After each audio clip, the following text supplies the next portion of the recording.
Iran में corona virus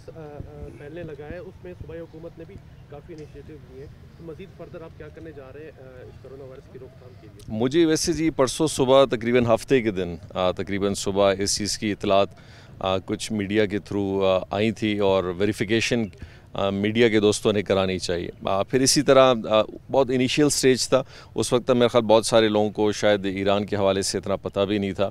लेकिन international media ने इसको हाईलाइट किया और उसको बताया। ख़ासकर डिफरेंट चैनल्स ने बताया कि कुछ केसेस पाई गई हैं, ख़ासकर कुम के इलाके में जहाँ उनका एक बड़ा रिलीजियस साइट है। जैसे सैटरडे तकरीबन कोई 11 साढ़े 11 12 बजे ये इतला मुझे मिली तो फ़ौरन चीफ़ सेक्रेटरी साहब, सारे commissioners, secretary health, DGPDMA, IG और बाकी जितने भी एहलकार हैं उन सब से मेरा रब्ता हुआ। उन सब को मैंने इंस्ट्रक्शंस दी कि इसको फ़ौरन इनिशिएट किया जाए। उसी फ़ौरन वक्त मेरी प्राइम मिनिस्टर साहब से भी कम्युनिकेशन हुई और फेडरल मिनिस्टर हेल्थ से भी हुई, और उस हवाले से मैंने आगाही उनको ये भी दी कि जी बॉर्डर पे ये चीज़ों को थोड़ी हमें सख्ती करनी पड़ेगी। हमारी बिल्कुल टीम सदर्न कमांड के साथ फिर फ़ौरन फ़्लाई करके ताफ्तान गई, वहाँ टीम हमारी गई और अल्हम्दुलिल्लाह वो बॉर्डर क्लोज़ है। लेकिन वहाँ साथ साथ जो भी एमरजेंसी के प्रिकॉशनरी स्टेप्स जो हैं वो हम ले रहे हैं पिछले 3 दिन से पूरे बलूचिस्तान के हवाले से, जहाँ पे हेल्थ डिपार्टमेंट मेंटली तौर पे भी तैयार हो, एक इक्विपमेंट के हवाले से भी अपनी जो बेसिक उसकी नीड्स हैं उनकी भी तैयारी उनके पास होनी चाहिए, जो वो कर रहे हैं, और साथ साथ एमरजेंसी प्रोक्योरमेंट जो भी होगा वो इसके हवाले से किया जा रहा है। इंशाल्लाह उम्मीद है तो एक देखें बड़ा ग्लोबल वायरल है और डिज़ास्टर है। इतना आसान इसको कर्ब करना और इसके क्वारंटीन करना पाकिस्तान के लिए बहुत चैलेंजिंग है, क्योंकि हमारे यहाँ क्वारंटीन लेवल्स अभी तक वो उस लिहाज से नहीं है, लेकिन वक्त से पहले इसकी तदाबीर बहुत ज़रूरी हैं। लेकिन ये एक ऐसा एफ़र्ट है जिसको सिर्फ गवर्नमेंट अकेले नहीं कर सकती, इसमें पूरे पाकिस्तान के लोगों को एक अपनी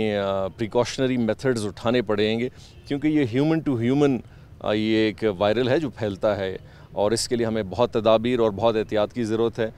जिसके हवाले से पिछले तकरीबन कोई आप देखेंगे 1-2 महीनों में वैसे भी आगाही बड़ी हो चुकी है, तो हमें भी कुछ लेना चाहिए और गवर्नमेंट अपने लिहाज से भी जो अपनी स्टेप्स हैं वो भी इंशाल्लाह ले रही है। बॉर्डर तो बंद कर दिया गया, लेकिन गैर कानूनी तौर पर जो नकलो अमल होती है उसको किस तरह रोका जाएगा, क्योंकि सबसे बड़ा चैलेंज और ख़तरा भी वही है। देखिए बलूचिस्तान का एक बहुत बड़ा बॉर्डर है जो ईरान और अफ़गानिस्तान के साथ लगता है। आपको पता है तकरीबन अफ़गानिस्तान के साथ हमारा जितना भी बॉर्डर लगता है उसकी फेंसिंग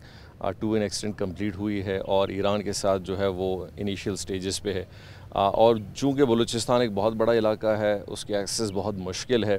हर इलाके में रोड का एक्सेस भी नहीं है और पोरस बॉर्डर्स हैं, तो यकीनी तौर पे इसको 100% इसकी एश्योरिटी तो कोई भी नहीं दे सकता कि लोग वहाँ से इधर नहीं आए, यहाँ से वहाँ नहीं जाएं। मैं एक दफ़ा फिर वो कहूँगा कि जो मेन हमारे क्रॉसिंग बॉर्डर्स हैं, जीवनी का है, मंद से एलिया में है, इसी तरह हमारे ताफ्तान का है, चमन का है, वहाँ हमारी बड़ी स्ट्रिक्ट रिजर्वेशन बेसिकली मेजर्स जारी हैं सारे इदारों के साथ मिल के। लेकिन साथ साथ बॉर्डर एरियाज़ के जितने और भी इलाके हैं जो DCs और कमिश्नर्स को बड़ी सख्ती से हिदायत की गई है कि वो इन चीज़ों पे बड़ी विजिलेंस रखें। अभी इंशाल्लाह मेरा ख़्याल फेडरल अथॉरिटीज़ भी इसके हवाले से आएंगे। मैं ख़ुद तकरीबन 4-5 दिन पहले ताफ्तान में था और मैंने वहाँ सिचुएशन देखी, तो इंशाल्लाह हम सब की एक पूरी कोशिश होगी, लेकिन एक बहुत बड़ा एफ़र्ट है, एक बहुत बड़ा चैलेंज है। अल्लाह ना करे पाकिस्तान में ये वबा फैले, लेकिन हमें अपनी तदाबीर लेने की बहुत ज़रूरत है। सर, इसके लिए कोई अलग से फंड भी मुख्तस की गए हैं? जी एमरजेंसी के हवाले से बिल्कुल इसके अंदर जो भी इसकी रिक्वायरमेंट्स है उनको पूरी देखी जा रही हैं, बल्कि इसके हवाले से चीफ़ सेक्रेटरी साहब संडे के दिन कल उन्होंने एक मीटिंग भी की थी, जिसके हवाले से इसकी जो रिक्वायरमेंट्स हैं सेक्रेटरी हेल्थ ने एक पूरी तरतीब बनाई है बशमूलियत DGPDMA के साथ, कि डिपार्टमेंट्स को जिन जिन चीज़ों की ज़रूरत है, जिन